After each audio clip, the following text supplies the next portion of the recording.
So we're going to extend the boys Lego table. Now we've run out of room and I don't want to go out this way anymore. So what we're going to do is we're going to extend it through the wall. Yeah. First thing we're going to have to do is make sure that this side is the same height as this side.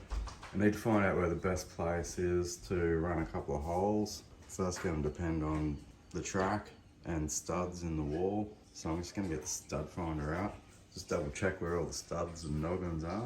And I'm thinking I might just punch a couple of holes through the wall just to find a level and just to make sure everything's going to work before we cut big holes in the wall.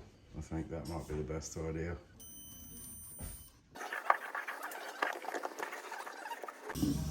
That should be pretty safe. Alright, so I think I've worked out a spot here, which is convenient for this side because there's no studs there, and it's convenient for the other side where the length of the table is going to go. So I've just got this one piece of shredded rod, and I'm just going to punch this through at this level here. Just going to hammer it, and hopefully that just goes straight through because it's fibro on this side and plasterboard on the other side. So yes.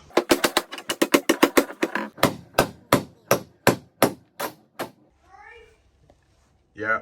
So I don't know if this thing's really going to cut through the fibro, but we're going to give it a crack.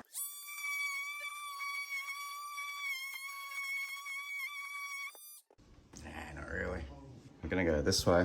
Just going to use a score and a snap knife and go around the edge. And I'll probably just cut a heap of holes in it. We'll see how that goes.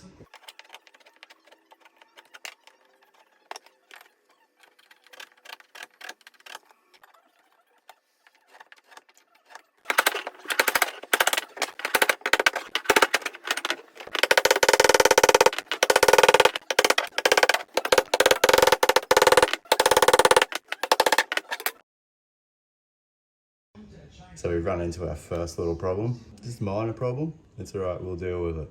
Knowing what I know from that side, I'm not going to trust my stud finder. So I'm going to assume that nail is a noggin, and we're just going to punch a hole in above there and see how we go. We'll see what happens. See what we find in this wall. So that one worked out a little bit better. So what I'm going to do is I might just get my water level out and then just make a level between these holes on this side, and we'll see where our mark is. I've measured down from, there's my mark where the water level is, so I've measured from my mark down to that hole. Done the same thing over this side. So there's my mark, my water level mark, which is there. Roughly we're around where we need to be. So let's soldier on. So the water level doesn't lie. I'm gonna run a piece of timber along the back wall there, screw it into some studs. Should be able to find some studs, hopefully. So then that melamine's gonna go on top of it. So yeah, we've got the first piece of wood in place.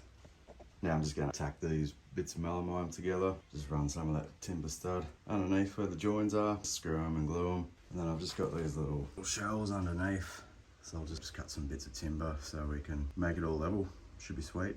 So I think I've got everything measured out and sorted. So I've just marked out the two doorways or tunnels, and I've just cut through the paper on the plasterboard just with a blade. So I'll open some holes through there and then we'll get this top on.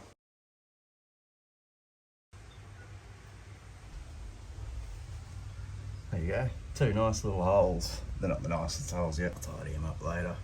So everything's marked out where I want it for the top. I'm just going to glue it and screw it.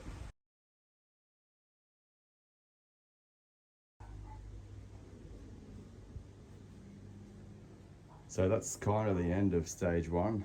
So this is the section in Benny's room. Just need to tidy up a few more things and we're done. Looking pretty cool. What do you reckon, Benny? Good. So stick around, make sure you hit that like button and subscribe and see what we've got planned for this side.